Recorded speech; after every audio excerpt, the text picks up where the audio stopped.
Defence किसी भी professor की ज़िंदगी में जो पीएचडी करने के बाद पढ़ाता है या रिसर्चर की ज़िंदगी में जो अमली ज़िंदगी में उसको अप्लाइड इश्यूज़ को उस रिसर्च की बेस पे एड्रेस करता है, रिजॉल्व करता है, एक बहुत अहम दिन है।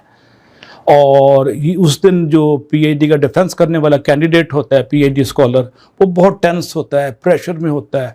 उसको लगता है मेरा 4-5 साल की मेहनत आज आर या पार ज़ाया हो जाएगी, डूब जाऊंगा या मर जाऊंगा।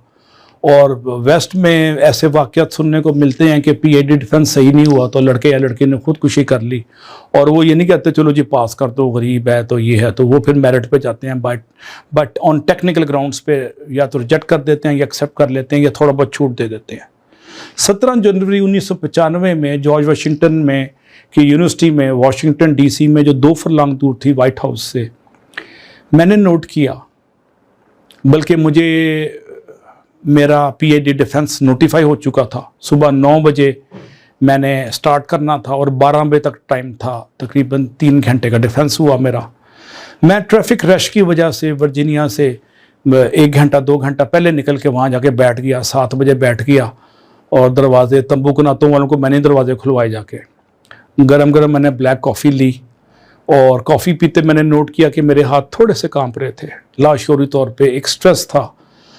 थोड़ी देर बाद मेरा प्रोफेसर बिंगमैन जो मेरा एडवाइज़र था वो आ गया। उसने मेरे चेहरे के तासुरात से देखा कि मैं थोड़ा सा शायद नर्वस हूँ।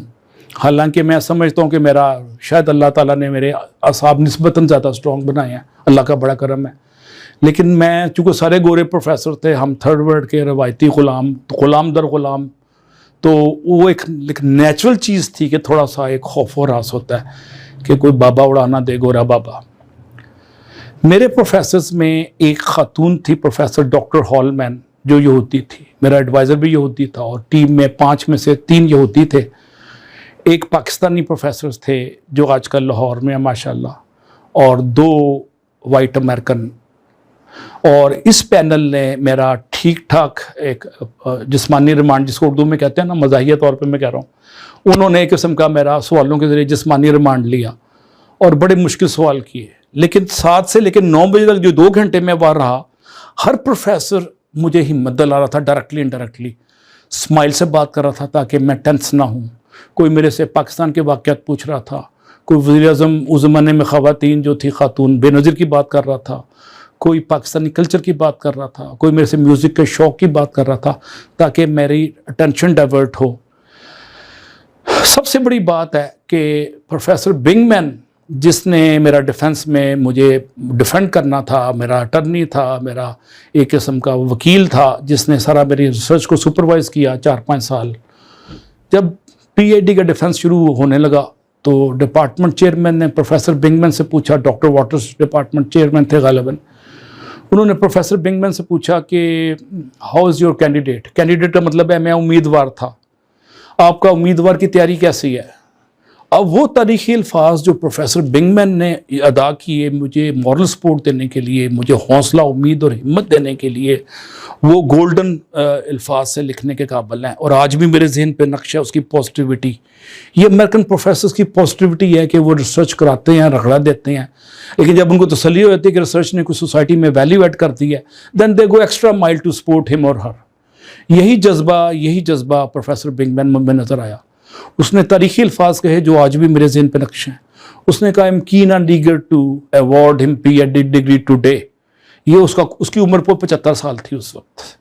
तो प्रोफेसर बिंगमैन के ये रिमार्क्स से मेरे अंदर की कुव्वत, जो खबीदा कुव्वत थी, वो पोटेंशियल इधर से आया, मुझे एनर्जी मिली और मेरा जहन मुश्तमे हो गया। और फोकस अप्रोच के साथ 2 से 3 घंटे मैंने उनके बाउंसेस फेस किए स्माइलिंग एटीट्यूड के साथ।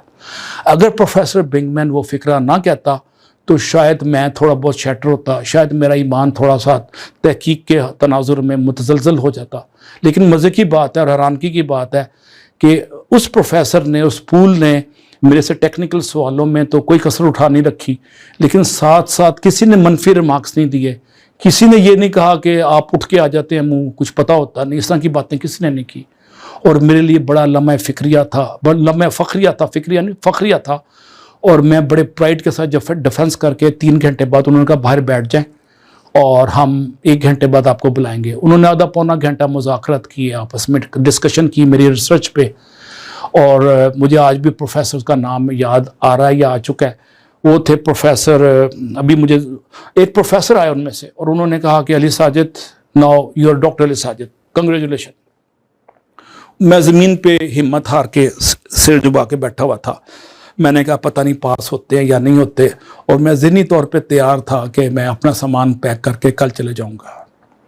جب اس نے مجھے ایک نیم مردہ شخص کو اٹھایا، جھنجھوڑا اور اسمائل کے ساتھ مبارکباد دی، وہ لمحہ بھی مجھے یاد ہے. اس میں اس کی دلی مسرت اس کے نظر آ رہی تھی، اس کے ہونٹوں سے.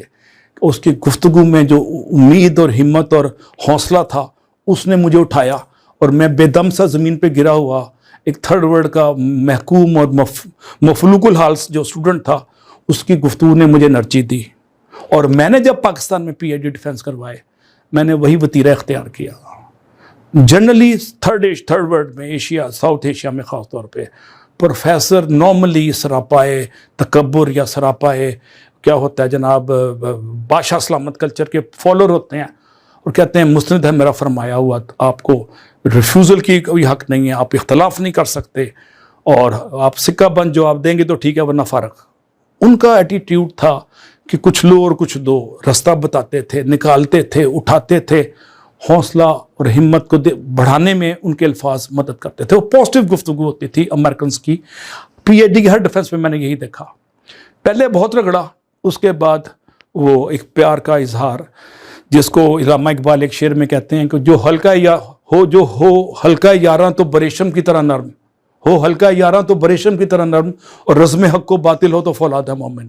انہوں نے ریسرچ میں اور کام پہ کمپرومائز نہیں کیا.